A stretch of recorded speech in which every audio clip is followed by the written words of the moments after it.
15 जनवरी 2023 रविवार। अमृत बेला का समय। अमृतमय वातावरण चारों तरफ बना हुआ था। उस समय मैं जब ध्यान साधना में अपना जीवन अग्रसर करना प्रारंभ कर देता हूँ, मेरे को अनायास ही यह अनुभूति होनी प्रारंभ हो जाती है, मेरे भीतर में अपने आप ही अमृत का एक महान झरना है, वह बहना प्रारंभ हो गया है। ध्यान करते करते इतनी ज़्यादा गहराई में पहुंच जाता हूं, बाहर का वातावरण है वह मेरे को प्रभावित नहीं कर पाता है। एकाग्रता इतनी ज़्यादा बढ़ जाती है जो मेरे को एक नई ही आनंद की अनुभूति कराना प्रारंभ कर देती है। प्रातः काल का समय बहुत ही ज़्यादा महत्वपूर्ण बन जाता है मेरे जीवन में। उसी समय कानों में आवाज़ है वह गुंजायमान होने प्रारंभ हो जाती है। क्या तुमने अपने पूर्व साथी को कभी याद किया या नहीं किया? 3 साल तक जो तुम्हारे पास के अंदर रहे, कितनी तुम्हारी सेवा की थी, क्या उस सारी सेवा को तुम भूल गए हो? उसी समय मेरे आँखों के सामने अपने आप ही एक चित्र है वह उभर कर आना प्रारंभ हो जाता है। मुनि श्री सुभाव कुमार जी स्वामी श्री डूंगरगढ़ वाले, उन्होंने मेरी जो सेवा की थी, मेरे को जो आगे बढ़ाने का प्रयास किया था, मेरे प्रति जिस समर्पण भाव के साथ के अंदर उन्होंने अपना कर्तव्य का निर्वहन किया था, क्या मैं उनके दायित्व का निर्वहन करने में कुछ योगदान प्रदान कर सकता हूँ क्या? यह भावना मेरे को अपने आप ही भीतर से कचोटनी प्रारंभ कर देती है। मैंने अपने मन में चिंतन करना प्रारंभ किया, क्या बात है, यह अज्ञात प्रेरणा है वह तेरे भीतर के अंदर आज ही कैसे गुंजायमान हो रही है। उसी समय आवाज़ आती है, पीछे मुड़कर देख कौन खड़ा है। जो ही मेरी नज़र पीछे की तरफ घूमती है और साक्षात मेरे को बालाजी का साक्षात्कार होना प्रारंभ हो जाता है। पूर्णरासर बालाजी। मैं तत्काल समझ जाता हूँ यह अज्ञात प्रेरणा प्रदान करने वाला और कोई नहीं है, केवल मेरे भीतर के अंदर शक्ति का संचार करने वाला वही दिव्य पुरुष है, जिस दिव्य पुरुष को दादा गुरु जिनदत्त सूरी ने नए प्राण प्रदान करके इस संसार के अंदर एक नए व्यक्तित्व के रूप में प्रतिष्ठित किया था, जो आज पूर्णरासर बालाजी के नाम से अपनी प्रतिष्ठा को सारे संसार में प्रतिष्ठित कर चुका है। भीतर से आवाज़ आती है, सुभाव मुनि को प्रतिष्ठित करना ये भी तो तुम्हारा दायित्व और कर्तव्य बन जाता है। दिन भर दिमाग के अंदर वही बात चलती रहती है। आज इस तरह की भावनाएं मेरे भीतर के अंदर कैसे संचरण कर रही है। अचानक ऐसा वातावरण बनता है जहाँ पर मैं ठहरा हुआ हूँ। सुमन कुंज, प्लाट नंबर 11, गली नंबर 2, गोकलपुरा, जयपुर। उस मकान के मालिक भाई चंचल कुंडलिया आसाम प्रदेश से चलकर अचानक उसका आना हो जाता है। उसने सुभाव मुनि के बारे में चिंतन करना प्रारंभ किया।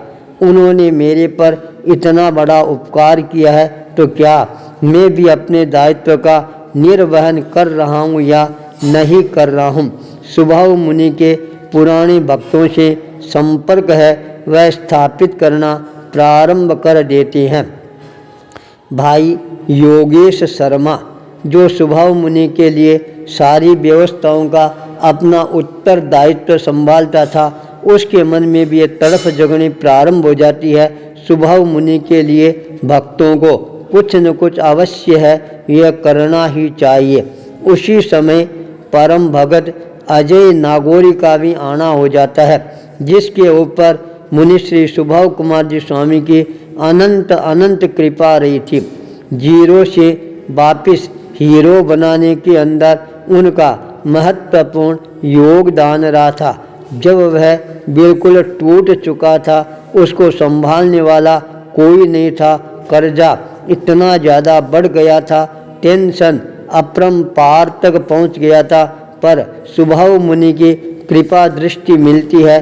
धीरे धीरे सारा वातावरण है वह बनना प्रारंभ होता है, कर्ज मुक्त हो जाता है और आज वह अपने आप को धीरे धीरे अच्छे व्यापारी के रूप में प्रतिष्ठित करने में सफलता प्राप्त कर लेता है। उसी समय डॉक्टर अशोक सारस्वत का भी आना हो जाता है। जब चार भक्त एक जगह पर मिल जाती हैं, तब अपने आप ही यह भावना जागृत होनी प्रारंभ हो जाती है, अब हमारे को क्या करना चाहिए। जब अचानक मोबाइल के ऊपर उनका ध्यान जाता है और अजय नागौरी ने कहा, 21 जनवरी का दिन आ रहा है, मुनि श्री सुभाव कुमार जी को स्वर्गवास हुए 1 साल है, वह पूरा हो जाएगा। मैंने तत्काल कहा, बोलो 1 साल पूरा हो रहा है, अब तुम सारे भक्त लोग हैं, क्या चिंतन करते हो। डॉक्टर सारस्वत ने कहा, हम उस दिन गरीबों को भोजन खिला देंगे। किसी ने कहा कंबल बांट देंगे, किसी ने कहा हम उनकी स्मृति सभा मना लेंगे। मैंने कहा ये छोटे छोटे काम तो दुनिया में कोई भी कर सकता है। आज करोगे, आज भोजन कराओगे, स्वेटर बांटोगे, कल सब भूल जाएंगे। कोई ऐसा काम करो जो हमेशा हमेशा के लिए यादगार बन जाए। उन्होंने कहा, बोलो हम क्या करें, जो आप आदेश प्रदान कराओगे वह कार्य करने के लिए हम अपने आप को तैयार करना प्रारंभ कर देंगे। तब मैंने कहा, मेरे को यह बताओ सुभाव मुनि के मन के अंदर अंतिम इच्छा क्या थी। तब उन्होंने कहा, उनके मन के अंदर अंतिम इच्छा थी पद्मावती पार्श्वनाथ धाम है, वहाँ पर मैं अपनी साधना को सुचारू रूप से आगे बढ़ाऊँ।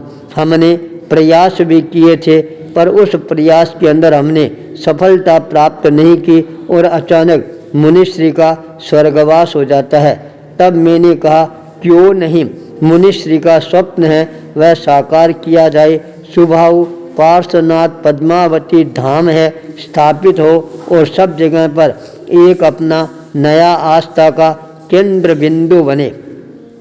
भाई चंचल ने कहा, यह बात तो बिल्कुल ही सत्य है और मेरे को हर हालत में करके ही रहना चाहिए, कुछ भी हो जाए।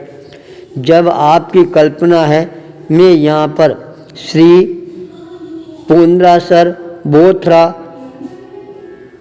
बालाजी भिक्षु धाम निर्मित करना है, तो उसी जगह पर यदि पार्श्वनाथ धाम का और हो जाए, सोने में सुगंध हो सकता है।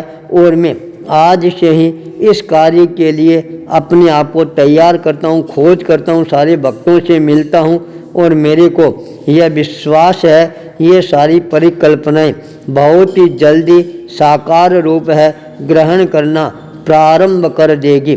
धीरे धीरे योजना आगे बढ़नी प्रारंभ हो जाती है और मेरे भीतर में भी यह विश्वास जगना प्रारंभ हो जाता है, जो मैंने परिकल्पना की है उस परिकल्पना को साकार रूप है वह बहुत ही जल्दी ही मिलने वाला बन जाएगा।